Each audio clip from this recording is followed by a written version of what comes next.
Lager qurbonlariga oid e'lon qilingan bir parcha hujjatga qaraganda, Sharqi Turkistonda bir ayol bayroq chiqarish murosimiga yog'liq ortib chiqqanligi uchun 19 yillik kesilgan.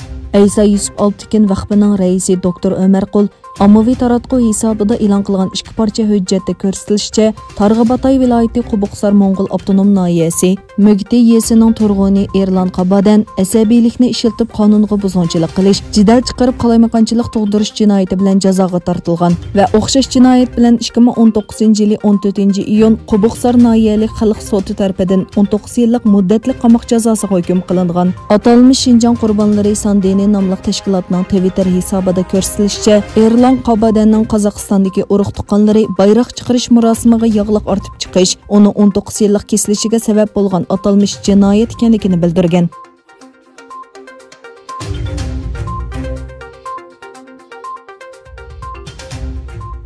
Xitoyning Xubey o'lkasining Wuhan shahrida paydo bo'lgan Xitoy virusi bilan yuqumlanganlarning soni 3 milliondan oshib ketdi.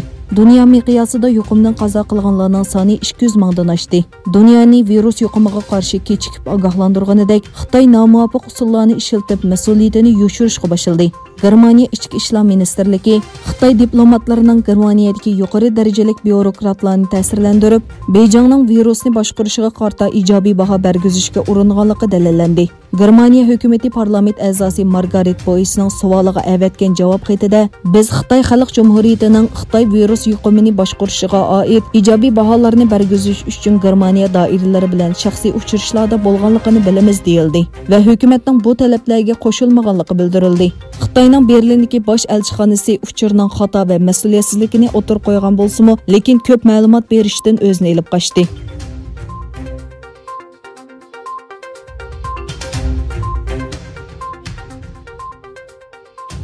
Xitoyda Wuhan virusiga aloqador uchur tarqatgan 3 nafar faoliyatchi g'oyib bo'ldi. Ulardan 2 nafarining noma'lum bir joyda tutib turilayotganligi, birining oqibatining noma'lum ekanligi bildirildi.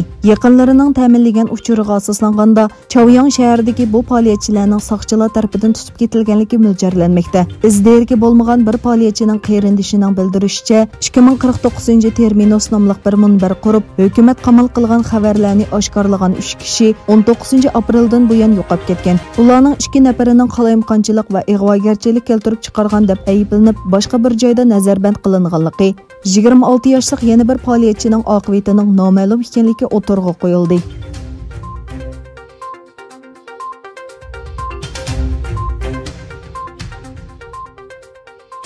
Xitoyning Avstraliyada turishliq bosh elchisi Chang Avstraliyaning Amerikaga qo'shilib Xitoy virusining manbasini tekshirish chaqiriqiga inkos qaytardi. Chang bu xil talabning boyqut qilishni keltirib chiqarganligini va Avstraliyaga yoshirin tahdid elib kelganligini aytdi.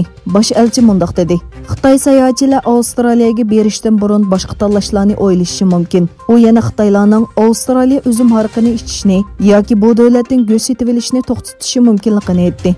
Bosh elchi Chang Avstraliya pul muomala obzorining ziyoratini qabul qilganda mundaq dedi: Agar ahvol nachar holatga tushib qolsa, kishilar biz nemishqa Xitoy bilan do'stona bo'lmagan davlatga berishimiz kerak deb o'ylaydi.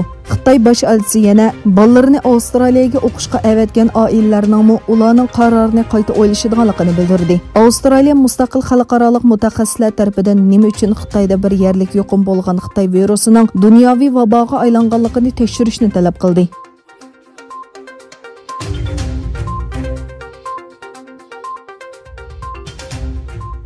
Amerika prezidenti Donald Trump mundaq dedi: Biz Xitoyning qilayotgan ishlaridan rozi emas. Biz virus tunji qatim paydo bo'lgan joyda to'xtatilishi mumkin deb o'ylaymiz. Xitoy uni nihoyat tezla to'xtata oladi. Bu yuqum butun dunyoga tarqab ketolmaydi. Trump Oqsaroyda o'tkazilgan muxbirlarni kutib olish yig'inida Xitoy virusiga qarshi turishdagi eng yangi taraqqiyotlarga baho berdi. Trump Amerikaning yuqum ahvolini yoshirganligi haqidagi savolga javob berib, "Mening birdan-bir deyalaydiganim, biz yuqum ahvolini nihoyat to'g'ri dokolat qilamiz. Agar boshqa davlatlarga qarasangiz, Xitoy qarang. Meningcha ular to'g'ri sonni e'lon qilmaydi" dedi.